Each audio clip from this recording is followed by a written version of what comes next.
Hello everyone, and welcome to episode 361 of the MTGGoldfish podcast. I'm Seth, probably better known as Saffron Olive, and we have the full crew here this week, kicking things off with the owner of MTGGoldfish, Richard. What's going on this fine Monday, Richard? Hey Seth, super excited for today's episode where we either look like geniuses or morons.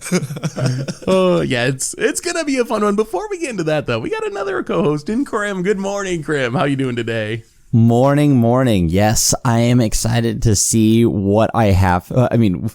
Everything we say is calculated, so clearly there will never be any misses. So normally on the podcast, we talk about kind of whatever's been going on in the last week of Magic. Well, this is our year-end episode. It's going to be a little bit different. We're looking back on the last year of Magic and kind of on our takes and opinions over the past year and seeing how they look now with the benefit of hindsight, now that things have actually happened and gone by. So this is kind of a year in review type episode, and it should be super fun. But before we get into that, a reminder that our show today is brought to you by Card Conduit. And Card Conduit, you've probably heard about them from us before. They're an amazing way to sell your Magic collection, and they're offering a new service. It's geared towards selling smaller batches of valuable cards with a reduced service fee. With their curated shipment service, you can sell your cards for the best available buy list price with only a 5% fee. And like with all of Card Conduit services, you don't got to sort your cards, you don't got to grade them. You get to skip all those hassles and just safely package up your cards and ship them out.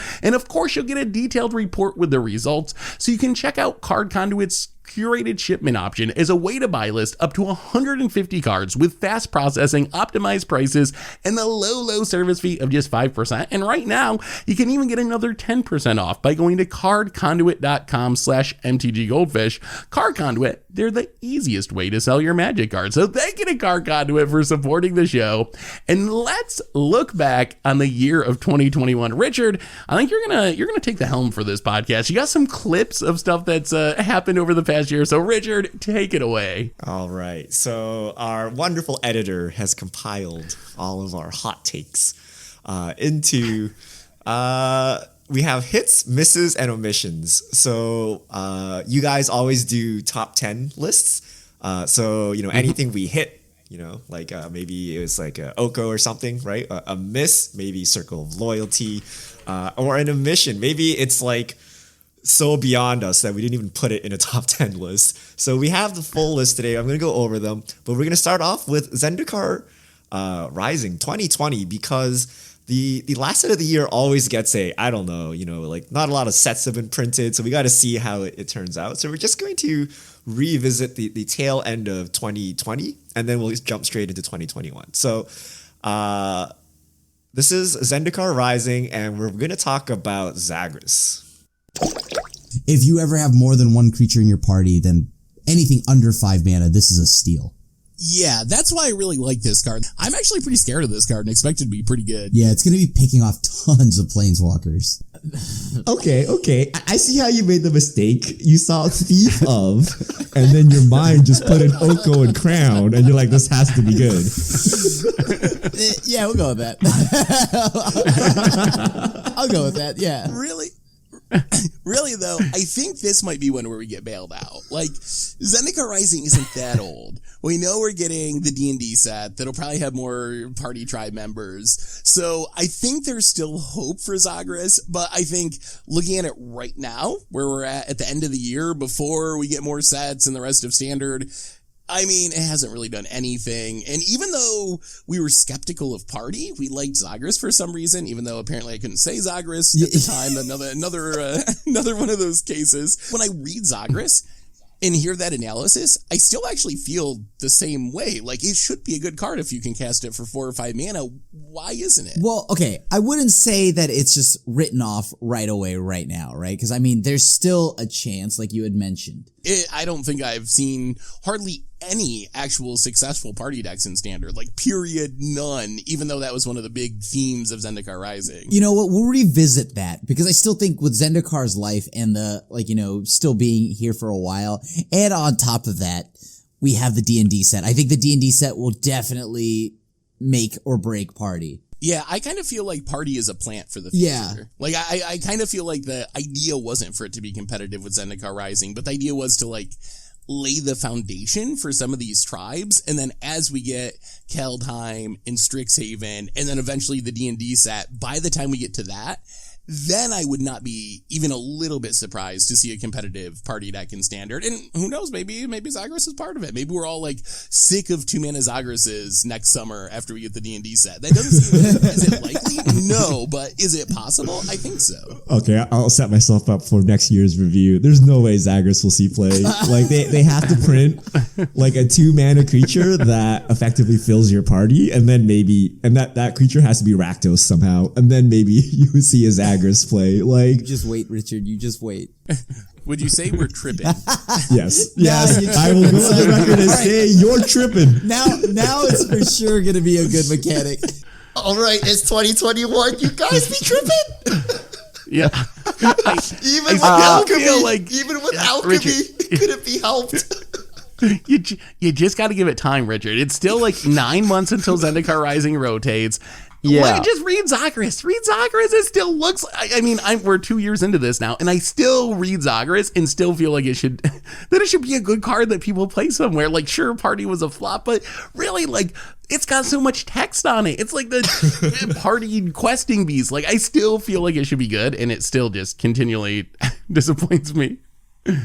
Any minute now, it's about to pop off. Okay, I played it in a deck. It exists. Okay, maybe the card needs a little bit more of a boost in power. Party ended up being a really big flop. Right, I mean, we're waiting for Alchemy 2. When Alchemy 2 comes out, okay, maybe they'll add something, because I think you guys are right? Like it hinged on the D&D set, and the D&D set did absolutely nothing for Party. So like that's kind of it. So there could have been a world where Wizards actually used the Party mechanic, but they did not. So here we are. Yeah. I mean, that's basically what happened. I'm still surprised that the D&D set didn't really do more to support the Party mechanic, because it seemed so obvious at the time that that's where it was heading, and it just totally did not go that direction. All right. Okay, so that was last year's miss. We're starting off strong. How about the top omission? Next on our list, this card, Khazandu Mammoth. So this card, I think, is pretty bad. So if you look at the competition, that's where Khazandu Mammoth really kind of doesn't hold water. So let's say, just in Standard right now, even post-rotation, these are non-rotating cards, we got Lovestruck Beast. It's just a 5/5 for 3. Yeah, you gotta have a 1/1, whatever, that's usually not hard to do, but it's a 5/5 for 3. That is Khazandu Mammoth plus a land drop. You have to hit a land drop every single turn for Khazandu Mammoth to be a Lovestruck Beast. So I feel like Khazandu Mammoth, while it's not a horrible card, like a 3-drop 3/3 is okay. If you make a land drop or two, it can be a 5/5 or a 7/7. It doesn't have trample, which leaves it very much open to just being chump block forever. I will say it is cute that you could use the land half of Khazandu Mammoth to trigger additional copies, but really, I don't think that makes up for it compared to how efficient the other 3-drops are. I'm honestly not sure if having a land is enough to make it worthwhile. Seth, how about these cute interactions with using it as a land? I don't know how I underestimated Khazandu Mammoth, because I'm the person that's like highest on MDFCs. Like, I've been singing the praises of MDFCs for so long, and then I was like really harsh on this one. Although I will say, if you look at the top mono green aggro decks in current Standard, some of them still play Khazandu Mammoth, but some of them play Tangled Floral Hedron or S tier MDFC in that slot instead. So I think I was at least like a little bit right with my analysis, like a tiny bit. I kind of, I don't know if I agree with that, right? Because I mean, it even sees play in Historic, right? So it did get pushed back into another format, even though I kind of thought it was just kind of bad myself. It's a land that can be a okay, like, it's not a good creature, but it's a land, so that makes it good. It's a good creature. I mean, I think it really smooths your curve out, right? Like, it prevents those awkward hands where you need to mull because you don't have enough lands. And a 3-mana 5/5. So Seth's slide had all these green creatures on it, and he's like, okay, these are better, right? But the answer is you play them all, right? Like, we just played all of them in mono green decks, and it overperformed. So I think Seth is right. Like MDFC, we should have had it higher. Like MDFC's actually turned out pretty good. They're all S tier. All S tier. All right. So that was 2020, you know, with the metagame shakeouts, you know, turned out party wasn't a thing. Turns out mono green was really strong. So we learned that. Whoa. Let's move on to Kaldheim. We have a mid-range threat, I would say. Gold Span Dragon, and I actually think this card is pretty frightening. I guess that's why it's on the top 3 of our list. So, Krim, tell us... Thor, tell us a bit about Gold Span Dragon. So, it's been a while since we've had a really good 5-mana 4/4 haste dragon. I don't think...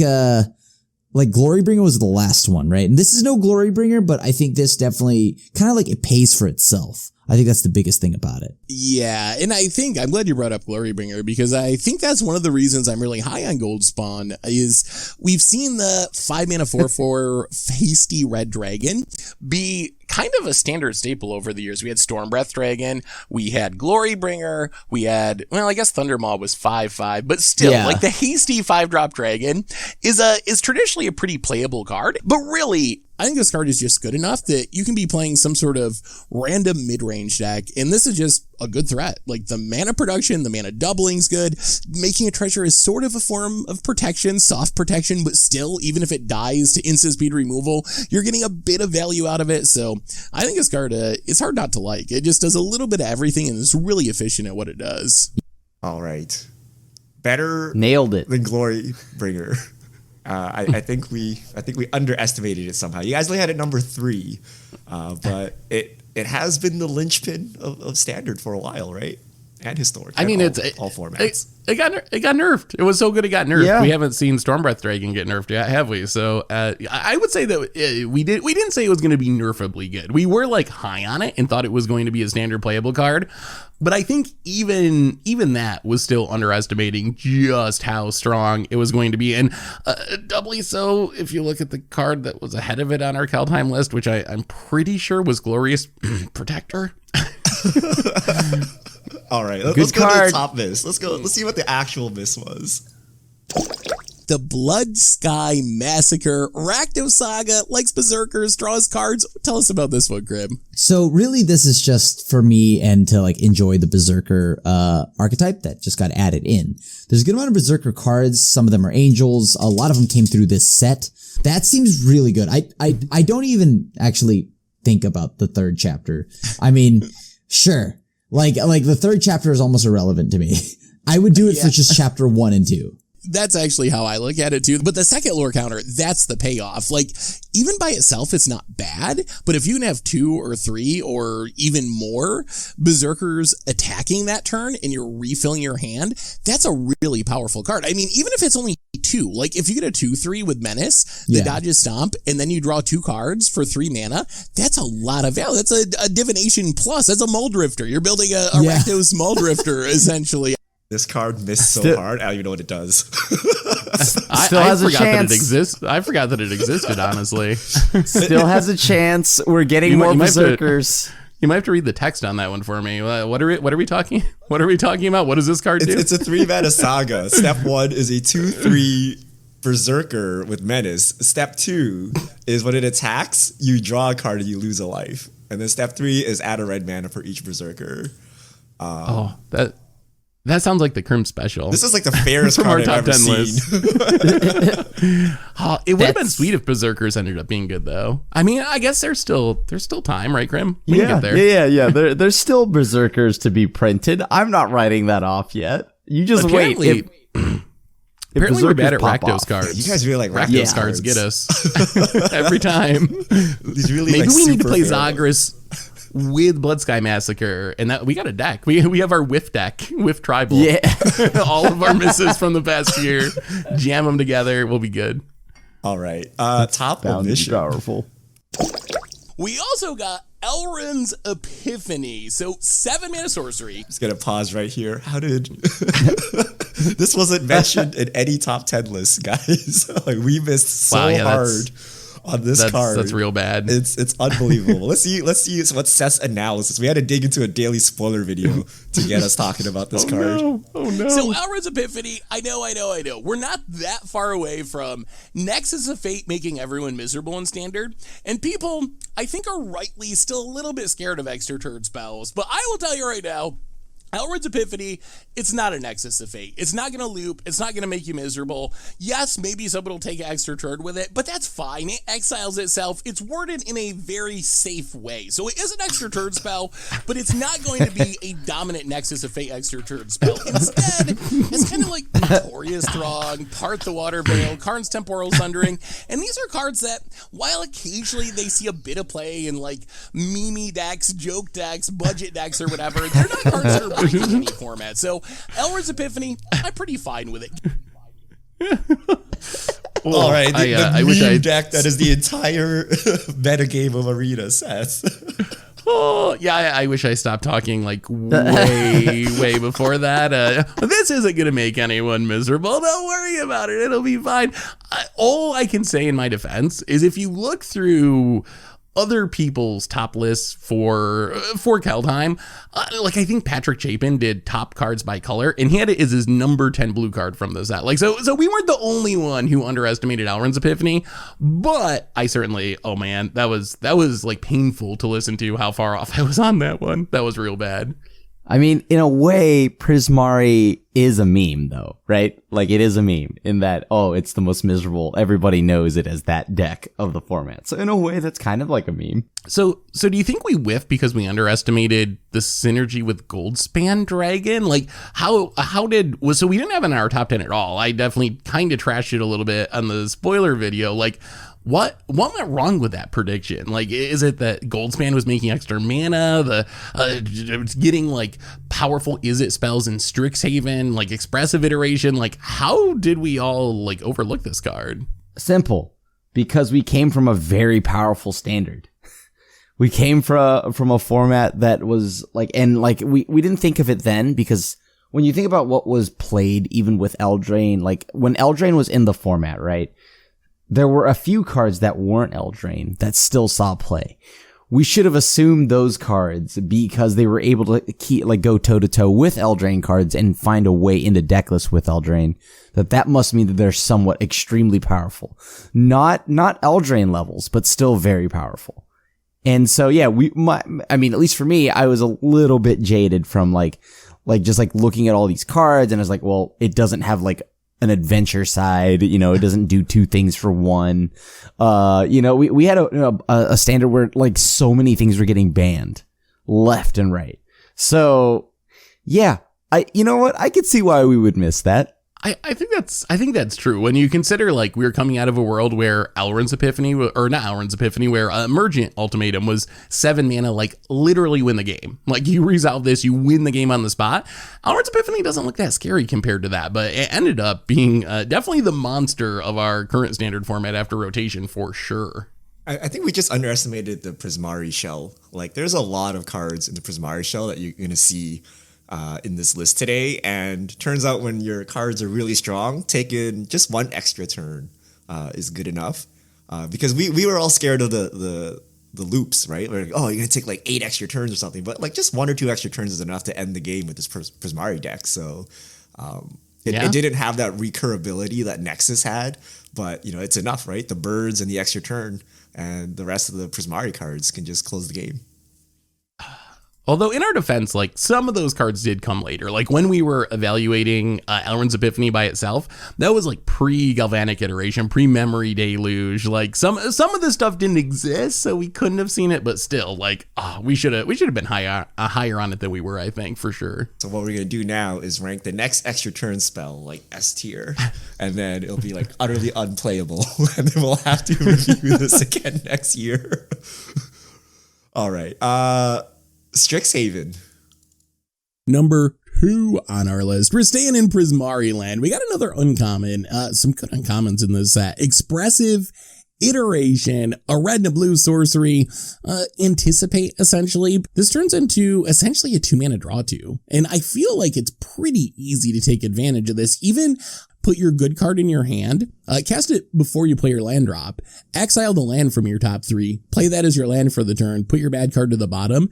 That seems absurd for 2 mana. Yeah, this is, once again, this is uncommon, by the way. This is like a super telling time, right? I can't believe how good this is. I love this. It's just, there's nothing more to be said other than what you had already mentioned. This does just that. You can get the land, prep your next draw. This is just good.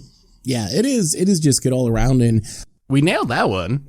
So you guys, slow golf clap. Realize that Wizards didn't realize that this card is so good. It dominated standard, dominates eternal formats, older formats. Like, this thing is just so good, and you guys had it at number 2, so it's a pretty good hit. I am afraid to hear what our number 1 was. To be honest. Number 1 is good. Number 1 is good. Oh, okay, okay. It was Elite Spellbinder. Yeah. Oh, are we actually talking about it? Yeah, Oh, we'll finish with iteration, and then we'll go to Spellbinder. Okay, because like I say that because I'm like, oh man, I really hope it wasn't like some random bulk rare or something like that. But yeah, like expressive iteration is just absurd, and it still is absurd. I foresee it eventually probably getting banned in older formats.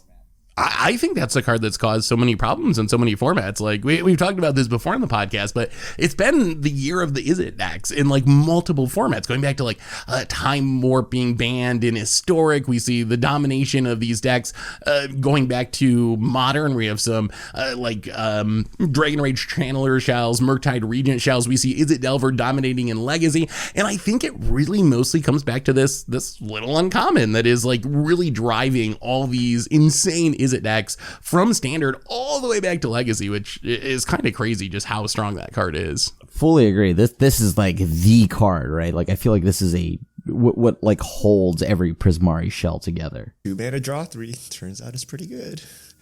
All right, number 1. Fear not, it's Elite Spellbinder. let's move on. Number 1 on our list, we have Paulo. This card, this is amazing, right? This card is absolutely amazing. It is. There's just so much you can do with this card. It's good at every phase of the game, right? Yeah, Elite Spellbinder is really good. It's kind of, maybe the best comparison is like the White Vendilion Clique to some extent. Yeah. Missing Flash, but this would be still so broken if it had Flash though. Like this would be way too powerful with Flash.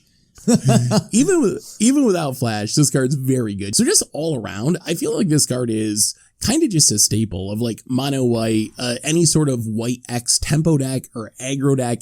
It would take a lot for me not to play this card. Yeah, I'm pretty much starting with this. If I'm in white, I'm playing like at least 3 copies. Yeah, I think it's that good, and that's without any shenanigans. If you want to go deep and build around it, you can do that too. It's just a really sweet card in so many levels. So, all right, Paulo is good at Magic. Turns out you guys are right. We did pretty good with the top end of our Strixhaven list, I think. Like those probably are the top 2 cards from the set, I think. And maybe I'm missing something. I'm sure we'll get it pointed out in a minute with our whiff from the set or whatever, but I feel like that's a pretty solid list. Paulo right now, I think, is like maybe the most played creature in standard. I think it's technically 4, but it's behind a lot of like 1 and 2 of creatures like Leer or Hullbreak Ore. But as far as something you actually play 4 of in your deck, it's like the most played creature in the format. So nailed it with that one. Yep. All right. Before you get too high, here's our top list. Flame Scroll Celebrant / Revel in Silence. So a silence plus a 2-drop. What do you think about this one, Krim? Oh, this is gonna go right in that Lorehold deck, right? Like this is just an amazing card. 2 mana, 2/1. Like this is for an aggro deck. This is good at all phases of the game. Yeah, I actually like this card quite a bit. So the front half, it does die to Stomp, which is a concern. But again, I'm mostly excited for this backside because Silence is a really powerful effect. The problem is it's a very narrow effect. In some matchups, it doesn't really do a whole lot of anything. Like if you're up against an aggro deck, you can't be top decking a Silence in the mid game. You're going to lose. On the other hand, a Silence attached to a fine body, that is a way you can have a Silence effect in your main deck. I like this card for a bunch of different reasons. I think it's really strong. Yeah. It's a 2-mana 2/1 that when an opponent activates an ability that isn't a mana ability, it deals 1 damage to them. It has like 2 mana fire breathing. Backside is a silence for double white. Was the card pool in Strixhaven not that deep? Because this was number 6 on the list. So I think, I mean, Strixhaven didn't end up being a super powerful set, so maybe that's part of it. Although I remember what I was thinking when I was high in this card, and I was really excited about the idea that you could wait until your opponent cast Emergent Ultimatum, and then you could silence them so they couldn't cast the things off Emergent Ultimatum. So I was hoping that was going to be like the tech to stop one of the best decks in Standard, and it did not happen. I don't think I've ever seen anyone play either half of this card in any format, honestly. It's even if you did try it, which I did in like historic for an aggro shell, yeah, it didn't do anything. Cemetery Gatekeeper is doing what I thought this would do, right? So yeah, like this is not good. This is not good at all. All right, top omission. All right. Next up, we have Mascot Exhibition. 7 generic mana. It's a lesson. So the reason I wanted to talk about this was because How bad? do you think that? Well, no. This is our mythic lesson. Do you think that the learn lesson archetype or cards can see play in Standard? Now that we've seen the whole set, is there any potential that this mechanic / card is actually going to show up in Standard? I mean, it's nice because it can be played in any color. That I like. Yeah. That's the thing that it has going for it. Otherwise, it looks kind of weak. I think I would rather get any of the other lessons. It sucks because all the lessons suck, right? Like if you had good lessons, like let's say there was a Doomblade lesson, like an actual Doomblade, right? Or an actual, I don't know, like a good draw spell. You could play that and then you could just slot this into your deck as like a random finisher or into your sideboard. But because all the lesson cards suck, like, what is the point, right? You're just playing subpar cards. Like, you don't have anything good to tutor. Why even play the weak lesson creatures or the lesson enablers, like, to begin with? So, like, just because all the cards suck, there's no point. Is it like charms? Sometimes with charms or commands, you read them and you're like, none of those modes are individually all that good. But when you have the flexibility of having all of them together, charms often end up being really good. Is there any chance that maybe Learn and Lesson is like that and it's better than we're giving it credit for? But then you gotta like fill your sideboard with not great cards so you can tutor them up. I don't know. I'm higher on it than I was a week ago. I don't know why you would do this. Like, they went too safe on both the learn cards and the lesson. They're like both overcosted and they don't do anything. So I don't think it's worth it. But All right, did we learn our lesson, boys? Okay. To be fair, I think that card is still the weaker of the lessons. I mean, it is also currently the most played card in all of Standard. 43% of decks have a Mascot Exhibition in their sideboard, according to our data. So, I mean, we definitely underestimated it. I will say, I think part of why we underestimated it was we couldn't really know how much Standard was powered down before rotation when we still had Eldraine stuff going on. You didn't really see Mascot Exhibition at all. Like, no one was playing Learn and Lessons, but then Standard ended up getting powered down at rotation quite a bit. And then all of a sudden, these cards honestly developed into staples where a lot of decks are taking advantage of them. So I think that's part of what happened. It's really hard to know, like, what's the power level of Standard going to be after rotation in 6 months. That's really, really tough to predict. At the same time, like, I don't know. Maybe we should have known that they would be better than we thought. And I think I kind of mentioned that a little bit when we were talking about it, because it does have a little bit of that charm style flexibility. And that's kind of what we're seeing play out now that Standard has been powered down a bit. Yeah. Where Standard was, this card just looked like the absolute worst, right? There was just like this didn't, like, lessons and all that weren't even a thing. So the power down in Standard really changed a lot. Yeah. I think so. I remember like lesson was a meme for quite a while, and then all of a sudden lessons were great. And I remember playing Standard. I'm like, oh no, we're still going to get memed on in the podcast. But this terrible mechanic is everywhere now. And turns out it is everywhere. It is really strong. That flexibility is worth it. And like the mana efficiency doesn't matter, right? Like, because late game, you're just trying to finish the game. You have 7 mana, whatever, right? Or so, yeah, I think it's a good lesson about rotating Standard, where this was unplayable in first Standard, but second Standard it was great. So, okay, Realms Forgotten, our D&D set. Number 2 on our list, we're staying in the realm of classes with Ranger class. The floor on this one's pretty decent. Vivian gonna be rotating at rotation. I see this as at worst a replacement for Vivian that in some ways is actually harder to kill because it's an enchantment. You can't attack it down with creatures, so it's even more likely to stick around. Plus, it's got all these random little synergies where there's the +1/+1 counter theme decks, but I think any green-based creature deck in Standard probably going to be considering this. But Krim, what do you think about Ranger class? So I think Ranger class is also very solid, right? Like I have it relatively high on my list, and mostly because of that 4th chapter or 3rd chapter, like you had mentioned. Believe it or not, I think like that second mode is going to matter a lot more, because we're starting to shape up to what it seems to be like almost like a standard Elves deck. So yeah, I think Elves, they might have a chance after rotation. We will see. I think we got a lot of pieces there. I tried making Elves work in Standard already, and they were close. They just, I mean, nothing matches up to like Eldraine and Companions and the Ultimatums. It's just such a high power level. But once Standard powers down a little bit, I think Elves definitely have a shot. And Ranger class, as you mentioned, with the amount of mana Elves can make, seems incredible with an Elf deck.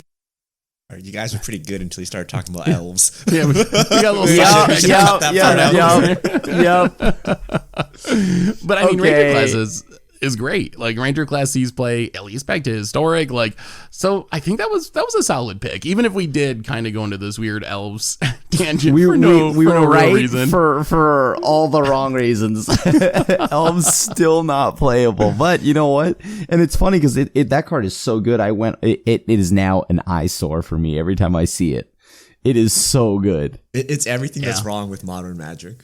It's like a 2-mana 2/2 that snowballs in power, so if you don't remove it, it'll just like kill you on its own. And it also snowballs in card advantage, where even if you remove it like 4 turns later, like they've already drawn so many cards off of it, that like Ranger class is actually really good. Best Grizzly Bears ever, for sure. All right, top miss. So it was not Elves, by the way. Here we go.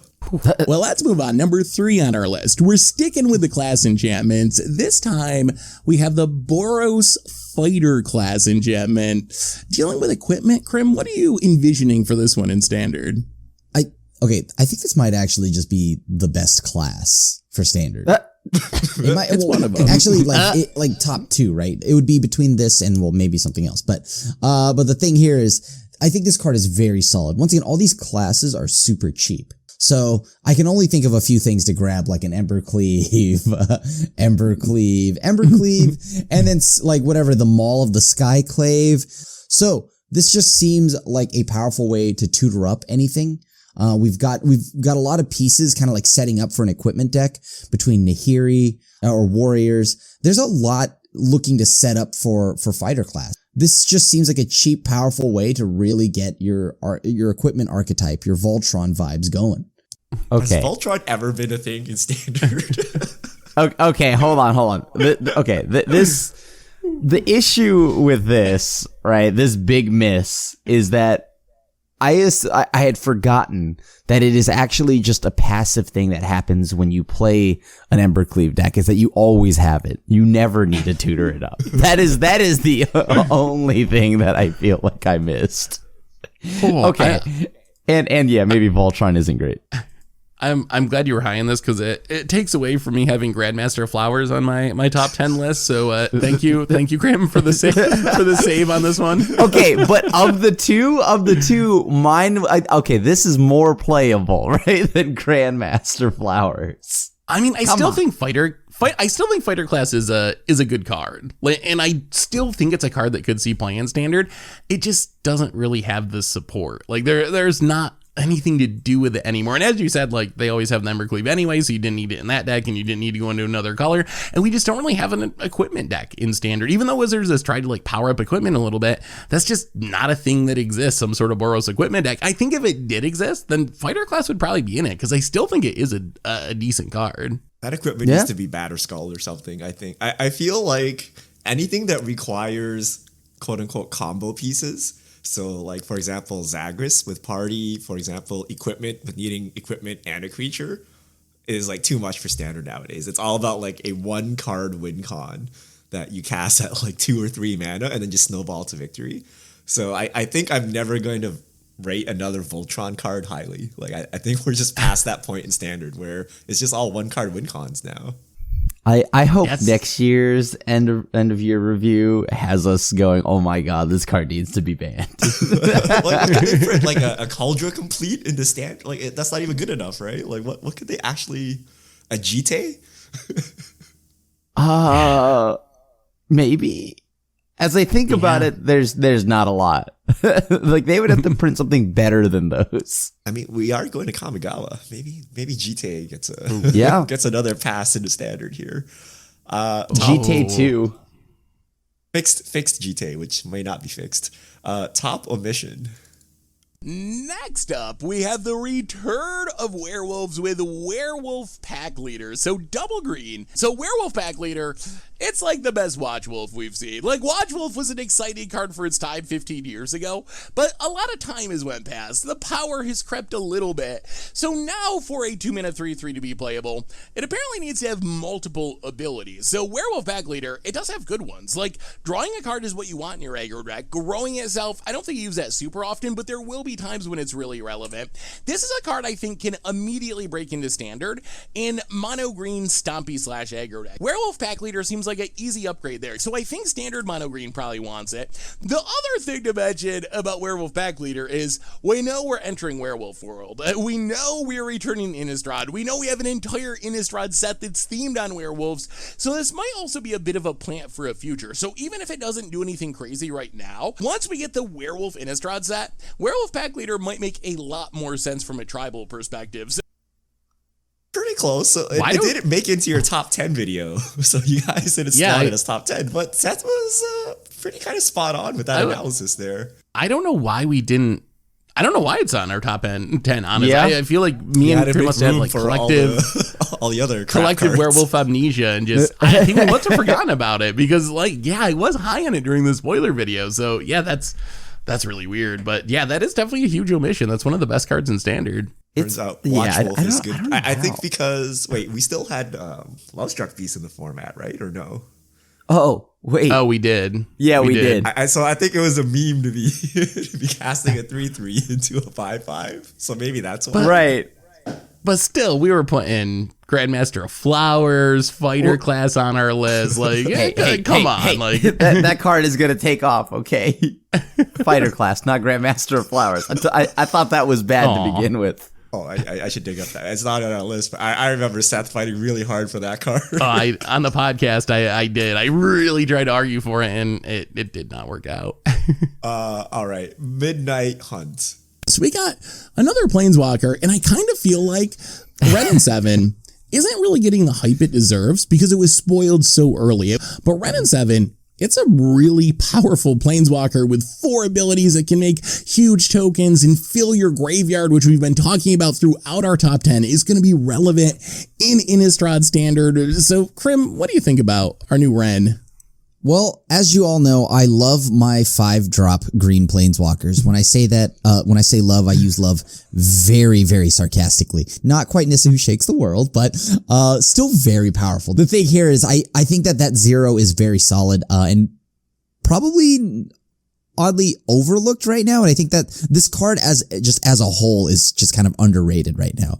When you look at the scope of what Standard's going to be, this is a very powerful card. Yeah, it just does a little bit of everything. And the thing that really sells me on this card is really the -3 that makes that Tree Folk. Not only are you going to get a big creature, but it has reach. And if there's one thing I've learned playing Standard 2022, it's that flying is a big deal in our new format. Some of the best threats are Goldspan Dragons, Galazeth Prismari, even like the White Weenie decks. You have like Elite Spellbinder is a huge threat. So most decks have some sort of flyer that is going to be pressuring your life total, pressuring your planeswalkers, making these huge reach Tree Folk seem like a really good way to shut down the air attack. So I'm excited for this. And it's also just a way to fill the graveyard. So worst case for this card, even if it isn't a generically good green planeswalker that you just play in any deck, it seems like it's got a home in ramp decks, in graveyard decks, in landfall style decks. And those are all things that are going to be floating around in this format. So there's a lot of different possibilities with Ren and 7.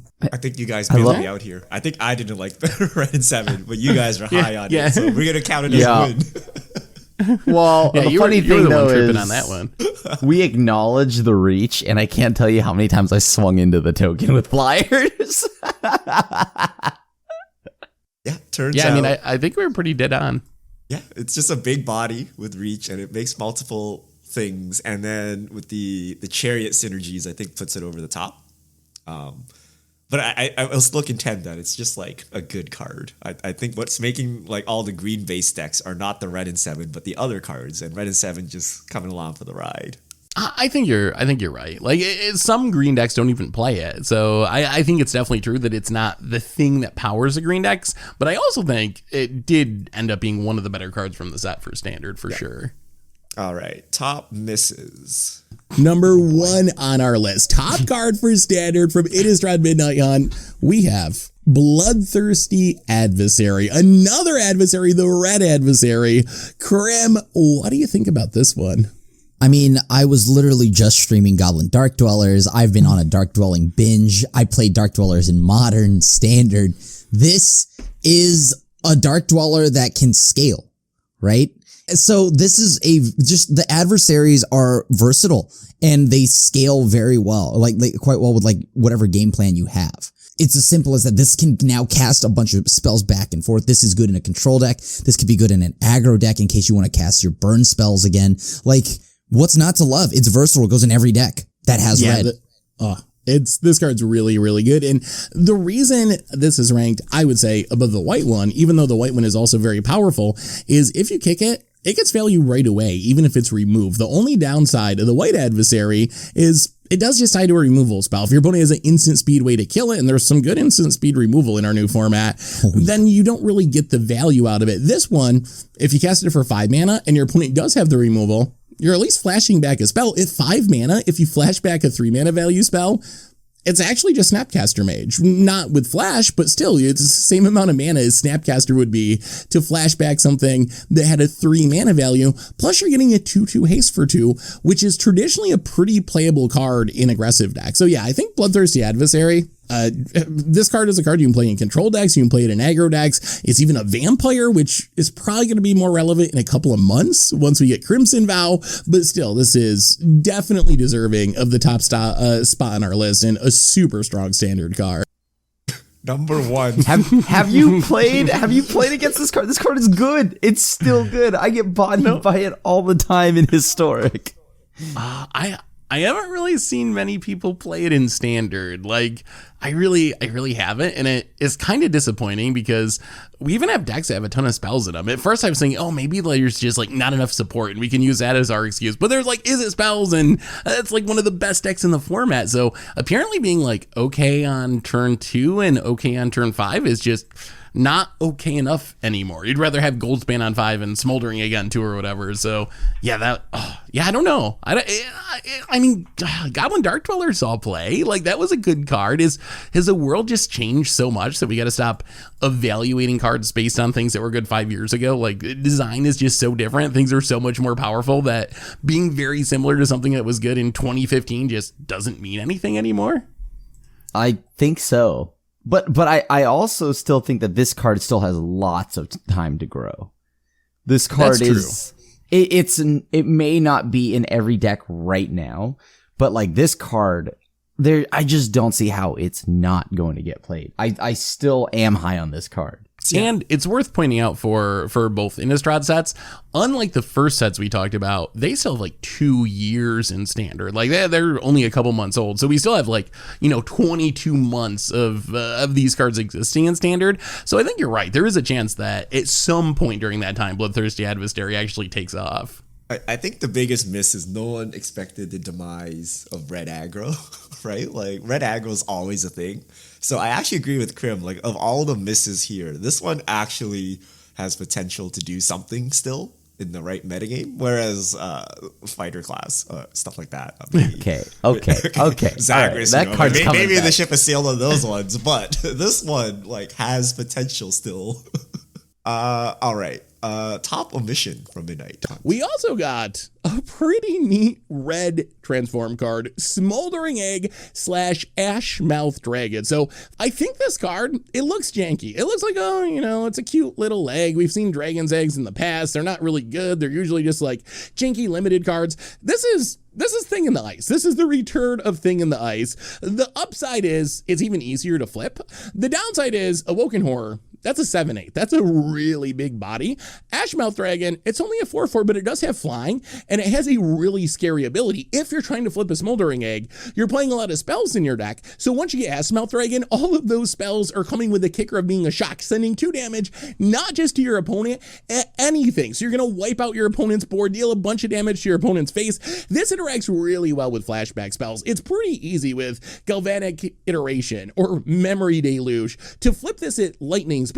So it seems incredibly easy to flip, and then you get a big payoff out of it. Like this dragon that deals 2 damage to anything in the decks that are going to be playing it is a legit threat. It's big enough to fight with things like Goldspan Dragon and Moonveil Regent and Galazeth Prismari. It could even show up in those decks. Like you just play it in the early game or out of the sideboard, bring it in against aggro, where a 0/4 is a good blocker, and then eventually flip it around into this huge dragon. I think that is maybe the main home for this card. I think you could build around it, and that's a possibility. I think worst case floor of this card, sideboard control card for Is It Dragons or Jeskai control in Historic, and you bring it in against aggro, block your opponent's stuff, eventually flip it with Expressive Iterations, Anger the Gods, and then just shoot down your opponent's stuff for the rest of the game with this huge dragon. So I actually think Smoldering Egg is a legit card. It looks weird because we've seen dragon eggs in the past not really be constructed playable, but the comparison to Thing in the Ice I think is a good one, and I would not be at all surprised to see Smoldering Egg legitimately playable in standard and probably Historic and maybe Pioneer as well. Oh, pretty spot on there, yet somehow didn't make your top 10 list. Yeah, the have only room for Bloodthirsty Adversary. Hey, that card is still good. Just I don't know if it's better than the egg. Okay, but you know what? I think the only thing that was wrong about that last called shot was that we acknowledged Pioneer. That was it. That was the.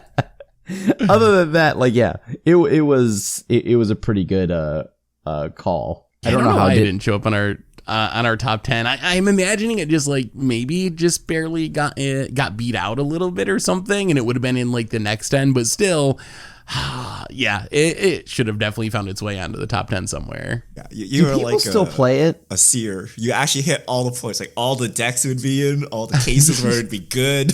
You actually hit all the points, not the I fumbled into the right answer way, but actually somehow missed the top 10. And then just didn't put it on the top 10. I missed the easy part. I missed the layup on that one. All right, so we're gonna leave Crimson Vow for next year because it's still unfolding, right? We don't want to accidentally prematurely call the cards. So fighter class and class, yeah, we don't want to prematurely call those cards either yet. So we want to not cause mass panic and buyout on the cards. So we do have one bonus though. Modern Horizons 2 also released this year. Ooh. So let's see what we had to say about the modern format. Now this will be interesting because the modern metagame is significantly different post MH2 than pre MH2, but we're working with pre MH2 here. Let's move on to number 1, and here a little bit of cheating. We got a whole cycle, but how could we resist? Maybe not the red one.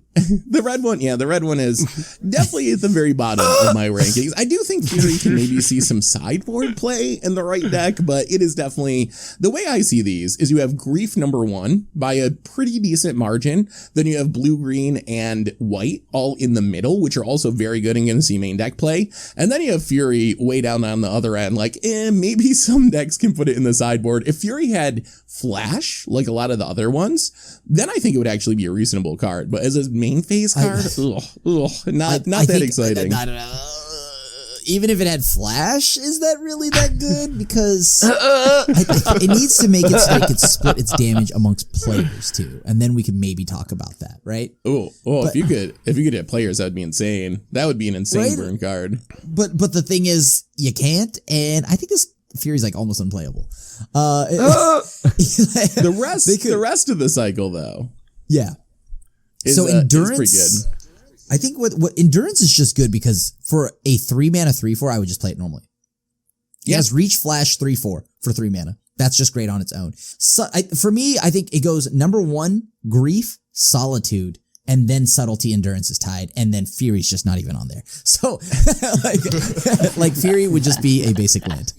And then grief, I like the ephemerate synergy. I feel like that is maybe strong enough to build a deck around. We'll obviously have to see. It's going to take some work to find the right shell to actually make it competitive because, as you mentioned, you are going to need more blink targets than just grief, or you're going to have some consistency issues. But I do think that grief is the closest thing to like winning the game out of these cards. Like if you do grief and double or triple its trigger on the first turns of the game, I feel like that's a line that's often going to just straight up win the game and leave your opponent with no action, while the rest of the cycle is really good at keeping your stuff alive or keeping you alive against unfair decks, which is also incredibly valuable in Modern, except for Fury. Fury is just a disappointment. What is Fury? Did they ever release the red free spell? I don't remember they actually ever dropped the red free spell. That's weird. On top of that, another thing that's pretty big about this, force of negation.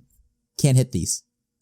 Yeah, no, that is also true. They're also elementals, which is like fringe relevant in Modern because there is a 5-color elemental deck. So maybe that is somewhat relevant, but really all of them except the red cards are cards that I expect to see a ton of play in the format. Like free spells are good. These are all very powerful free spells. And this is a cycle that outside of Fury, which I just really don't understand how they whiff so hard on that one, it seems like Wizards design these to be like Modern and Legacy playable. Out of the entire set, these are the cards that Wizards is like, all right, these are doing very specific, like important things for the Modern format. And I expect these cards are going to really shake up the format. All right. You guys were not high on Fury. I think that was some of the nicer stuff I said about Fury too. If you actually watch like the spoiler videos and stuff, that was me being nice to Fury. I was so harsh on that card. To be fair though, the whole format then became an X1 format, right? Once it became an X1 format, everyone got like the Fury train took off. So I think that's true. Like we didn't know Esper Sentinel and Ragavans and Dragon Rage Channelers. Like this was like right as the set was releasing, so we didn't really get to see the full metagame with Modern Horizons 2, which maybe would have made us somewhat higher on it. I think we also maybe, or at least I also didn't really appreciate how good blinking it would be and how much people would go in on these effects and like how everyone would just play Yarion and like blink these cards and so forth. So I think there are multiple reasons that we whiffed on it. At least we thought that the cycle was good in general. Like that's half a point, right? Yeah. What I've learned is it ended anything up being that's the free blue one is S. No matter how dumb it looks, how bad it looks, what the cost of free. It could be like pay 19 life, discard your hand free. I'm like, it's gotta be S. This is what I've learned. Like, everything is good. I've also learned that we are horrendous at evaluating red cards. Anything we say about red cards should just be discarded altogether. Wow, that's true. Red and Rakdos. Like that's the theme of this review is we are really bad at both of those color combinations. All right. Last one, top omission. We also got a new uncommon removal spell in Prismatic Ending. I think this is a relatively good removal spell. I don't think it's going to show up in main decks in Modern, but I think it does have potential. We've seen Isolate show up in Modern sideboards. Just 1 mana, exile a permanent, convert a mana cost of 1. Prismatic Ending, downside is it's a sorcery. Upside is it gets things that are 1 or 0 mana. Plus it has a lot of flexibility where if you are 2, 3, 4, 5 colors, you can maybe snag bigger things as well. On the other hand, we do have Portable Hole coming, which just gets any non-land mana value 2 or less for a single mana.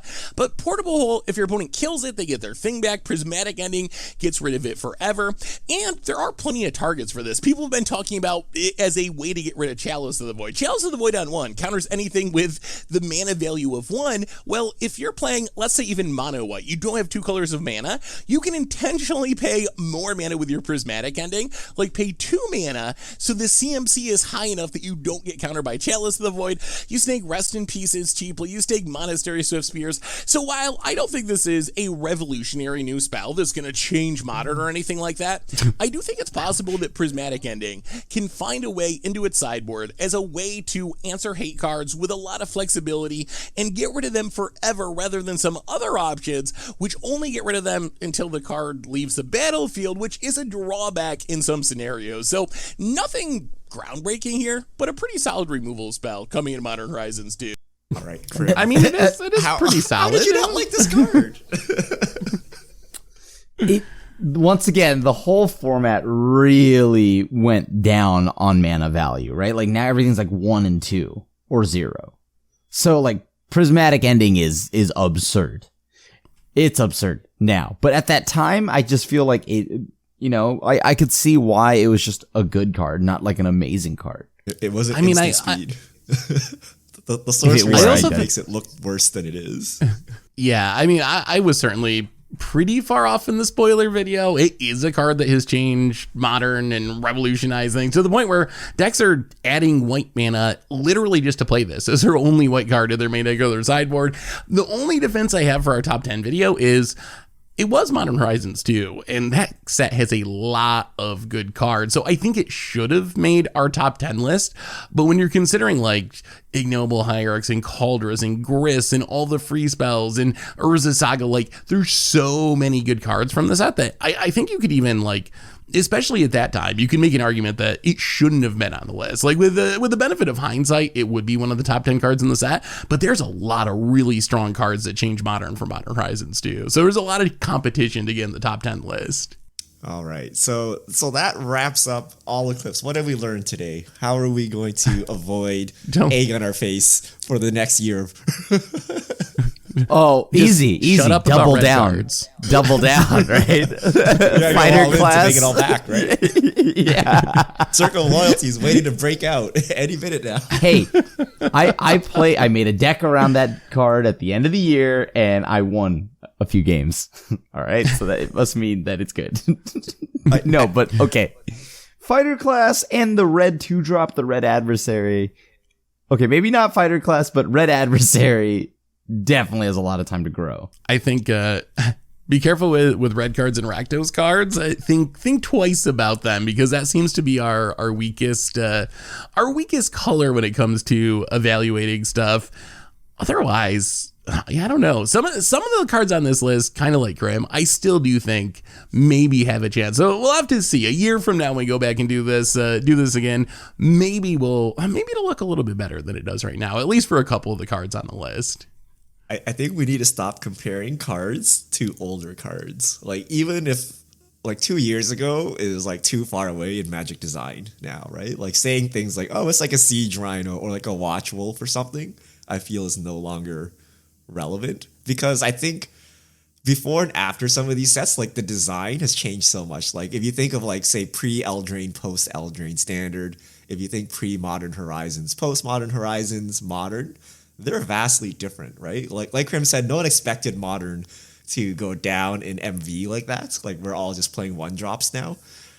So I think comparing things to like the good old days of Splinter Twin and Birthing Pod or whatever, I think it's no longer relevant. I think we got to like throw that away and just like think block constructed, like like how the cards play with each other, and like, you know, the next Modern Horizons come out, like half the cards will be tier 1 modern staples, what will the metagame look like? No, I think that's definitely true too. Like, I think that's where a lot of my whiffs come in, is where I'm comparing to older cards, but at the same time, like, it kind of worked for Goldspan Dragon. We were comparing that to other red 5-drop dragons, and in that case, we ended up being right. But I do think That might be the only red card we were right about.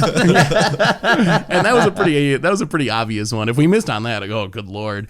But I do think that's true. The world has changed so much that it is hard to it's hard to say that something's going to be good because it looks like something that was good from 5 or 10 or 20 years ago, because Magic's just a different game now. All right, so wrapping up 2021, I'll ask you guys one question. What do you want to see in 2022 Magic? Could be anything. Magic only has 4 colors. It chops off green. Who are you going to complain about, Krim? Yeah, that would be the worst thing for you, Krim. You're going to lose your sense of identity. You're just going to spiral. Yeah, that's true. That's true. Okay. Then I guess if we don't go with that, the one thing I hope to see, I would love to see a thriving standard, whatever, alchemy, either or, one of those formats doing well, because I've always played standard in my entire life. I've loved standard, and to be honest with you, some of the best times I've had playing Magic would be in standard. But I would love to see a format that is enjoyable. I love historic, I love modern. Those have always been good. Well, modern has mostly been good. But standard has been in a bit of a rut for a little while. So I just want to see a good standard again. And I mean, I know it'll be a lot to ask for it to be like as good as the Ravnica, most recent Ravnica Return, whatever set. But like something along those lines. I'm going to cheat a little bit. I got 2. One is I want less snowball threats. Powerful creatures are fine, but give us powerful creatures that don't just win the game by themselves if they go unchecked. I think that's my biggest frustration with standard and alchemy in those formats now, is just these 2-drops that, like, if you don't kill this, it essentially beats you over the course of a couple of turns. Rahilda's and Werewolf pack leaders and Ranger class. There's many threats, like in Ragavan in older formats to some extent. So I would like to see less of those. Still print powerful things, but make like powerful vanilla creatures or French vanilla creatures or whatever. Just stuff that doesn't snowball out of control. Number 2 is companions acorned in all formats. Please, I don't want another year of Luris in modern. I'm so sick of it. The mechanics horrible. The cards are horrible. Go away, please, companions. That's my Christmas wish for this year. If I realize I'm gonna piggyback off that, and I forgot. Yeah, less face roll cards. And for those that don't know what that means, like just less, a lot less of cards like Ranger class and things like that. I am so tired of every single card is just a burst of card advantage. It feels like I don't really have to make decisions anymore. Like, it's just like, if any of these threats stick, I win the game. And like, I can, and why it's called face rolls, I can pretty much run my face across the keyboard and it'll win the game. I mean, you still have to say, like, yes to Werewolf pack leaders. Do you want to draw a card? So you have some choices. Okay, there's a little bit of dexterity there. So you're right. You're right. I agree with you guys. I'm going to add on, I want to see less text on cards. And the optimal is vanilla creatures, right? But I'm tired of reading like encyclopedia entries on like every card. Like, I just do not know what any alchemy cards do anymore. There's just so much text. Just give me a 1-mana 3/3, does nothing. That's it, right? Like a 3-mana 3/3 flying. Like, that's good enough, right? It doesn't need to like search through my library, exile 8 cards, shuffle my sideboard, flip a token over and gain 1 life. Like, I don't know what all that extra noise is for. Just like, give me vanilla creatures. Don't snowball the game. Easy to understand. I can describe a card to a new player in 2 seconds, as opposed to 2 minutes, which it is now, right? And I can measure this. We're going to measure how long daily spoiler videos are next year. Every year they keep going up in length as Wizards adds more text and more sides and like more like transforms and stuff to cards.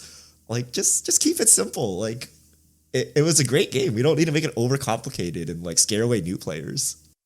Yeah, I would agree with that. I do miss the days of 20-minute spoiler videos where we talk about everything. And I think Alchemy was like the worst of this. We went from like every card has a lot of text to every card is 2 cards with all the double face cards. And then Alchemy is like every card can tutor up 15 different cards at random. So you have to talk about every single one of the 15 cards. You have a 20% chance of hitting. So yeah, a little less tax. I would be down with that too. I want to see an alchemy competition, like a real tournament where you can ask a judge what the Oracle text is on this card, and then they have to read Oracle on like 15 cards. I'm sorry, I'm playing on the English client. I don't speak English. Could you translate all the cards in Oracle to me? Thank you. Did Wizards even bother to put those cards on Gatherer? Is there Oracle text for those cards? I'm not cards sure. Are on Gatherer, but we can double check. All right, so that wraps up the year. It was fun going over all the cards. Every year, like we just talk about more and more cards. I wonder if they'll let up at any point. But that's how it is. Just do not listen to us for red cards. Yep. Yeah, just red, please. We know our dragons. Yep. Other than dragons, dragons are okay. Otherwise, ignore us on red cards. And I think that brings us to the end of episode 361 of the MTG Goldfish podcast. So, Richard and Crib, thanks for hanging out. Thanks to Card Conduit for supporting the show. And most of all, thank you to all of you for listening this year. It's been an awesome year. Thank you so much for hanging out with us. And we'll be back to do it again next week in 2022 to talk about whatever goes on in the world of Magic. So until then, everyone, happy holidays, happy new year, and this is the crew signing out.